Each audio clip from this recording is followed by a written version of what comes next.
B'siyata d'shmaya, we're going to learn Moed Katan Daf Ches. We're going to start in the Mishnah approximately halfway down from the beginning of the Omid. Says the Mishnah, V'oid Omer Reb Meir. Besides the halacha we saw in the previous Mishnah from Reb Meir regarding the Kohen being allowed to go on Chol HaMoed and see a nega of tzoras, Reb Meir said something else. Melaket odom atzmois oviv v'imoi. A person is allowed to gather together the bones, the remains of his father or mother after they'd passed away, and typically they would be buried, and at some point after the burial, when the flesh had decomposed, they would collect the bones and rebury the bones in the place, in the kivrei savosam, in the tombs, in the graves of together with their ancestors. Then one's allowed to do that on Chol HaMoed mipnei shesimcha hiloi, because he's very happy that his parents are now being buried with their ancestors. And therefore he will not be pained, he will not have tsar on the Yom Tov, because on Yom Tov there's a mitzvah of v'samachta b'chagecha. Rabbi Yossi says, Eivel hu loi. He says no, he says you should not collect the bones, because there's some level of mourning when one comes into contact again with the remains of deceased parents.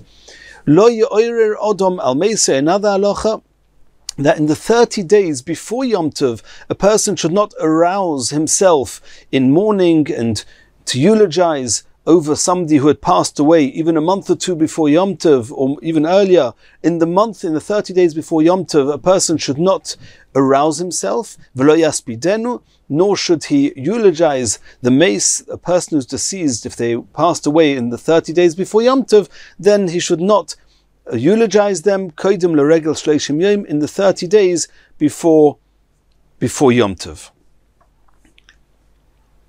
Says the Gemara, Uraminu, we're going to ask a seeming contradiction.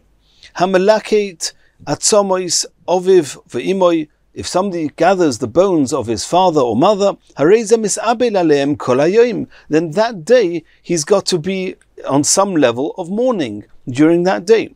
But in the evening, after the end of the day, he no longer is in mourning over them. And Rav Chisda said, even if you didn't gather the bones, and even if you didn't see them, you just saw the sheets that they were wrapped in, that the bones are being wrapped in his sheets, even then, he's all the while that they've not been buried, he's got to be in mourning.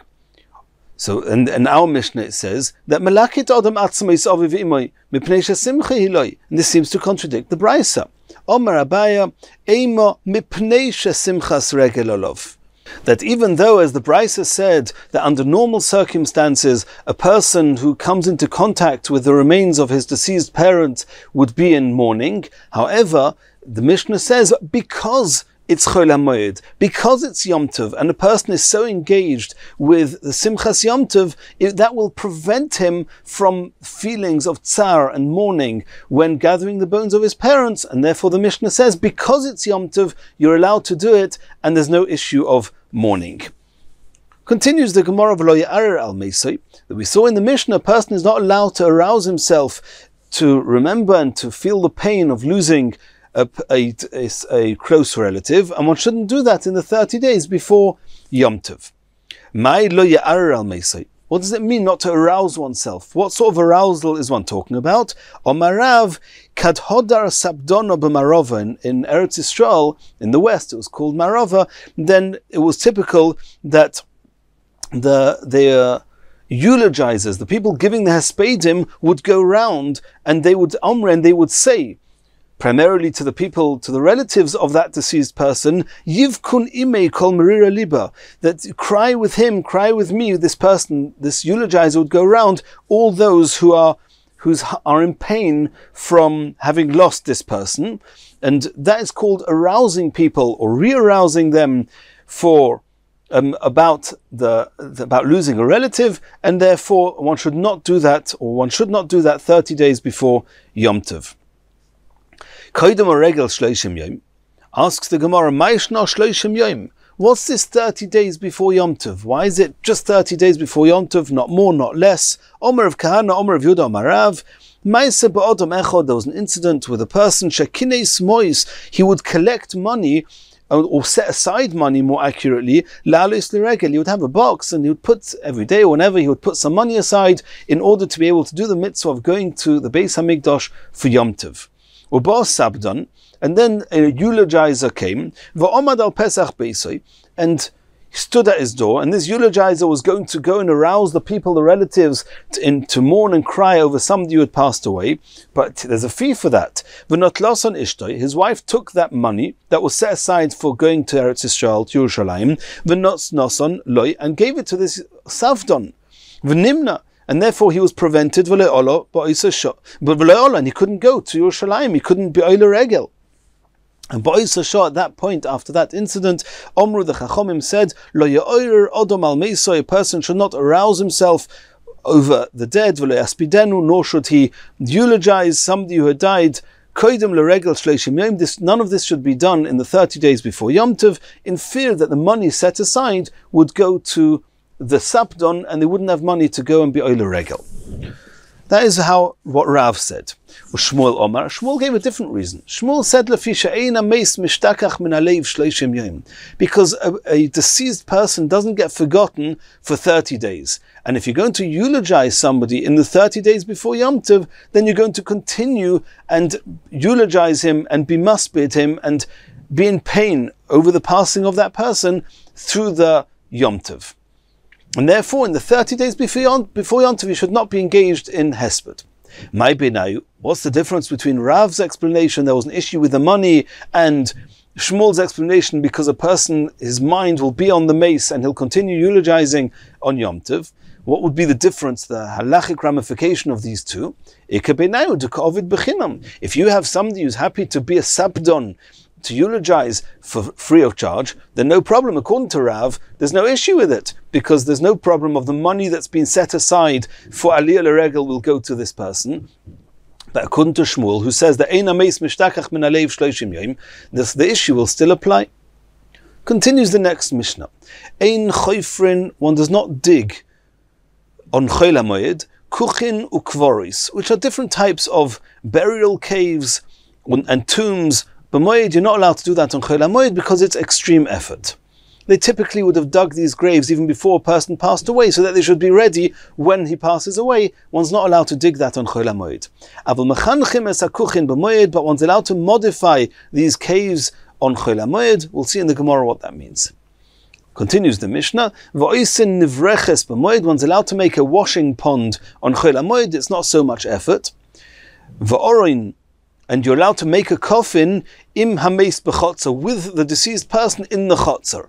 If in the courtyard the deceased person is there, you're allowed to make him a coffin, because since the deceased person is there, it will be clear to everybody that you're doing this just because the deceased person is here and needs it. But if the deceased person is not here, people will not realize that, and people will say that he's busy working, doing woodwork and chopping wood on Chol HaMoed, and that's something which is not allowed. Rabbi Yehuda says that on Chol HaMoed you're not allowed to make a coffin at all. If you already have boards beforehand, you're allowed to assemble the coffin. But if you don't have the boards, you're not allowed to saw up the wood on Chol HaMoed. Says the Gemara, my kuchin. The Mishnah mentioned that we don't dig on Chol HaMoed kuchin, which we said were types of caves. My kvoris. The Mishnah mentioned kuchin ukvoris. Caves, niches, tombs. What are these? Omer of Yehuda, kuchin b'chafira. The activity that would be done, engaged in a concept called chafira, called kuchin, is digging. And ukvoris, and the activity that was involved with the tombs, is a type of a building type of activity. This is not to suggest that one would bury people in buildings. That's not the topic here. The activity that was done in preparing the burial, which is called kvoris, was an act of building. In the graves they would make walls. The Rishonim, the Rambam and others have different explanations. But this is not to suggest that one is allowed to bury somebody inside a wall or inside a building.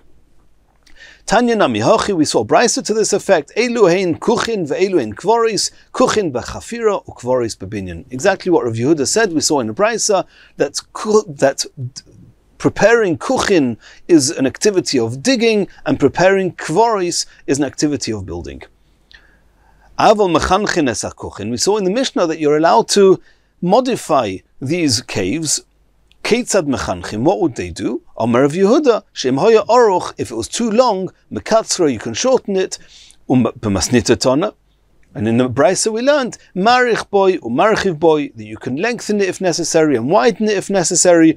Those little bits of work you can do, but to actually dig it from scratch, that not. Continues the Gemara, we saw that you're allowed to make a washing pond on Chol HaMoed. My nivreches, what is this nivreches? Omer of Yudah, zu bekia. It's bekia. Bekia is a pond. V'otanya, did we not learn in the Brisa, hanivreches v'habekia? And so you see clearly from that Tosefta that there's one thing is called nivreches, there's another thing called bekia, so bekia wouldn't be the explanation of nivreches.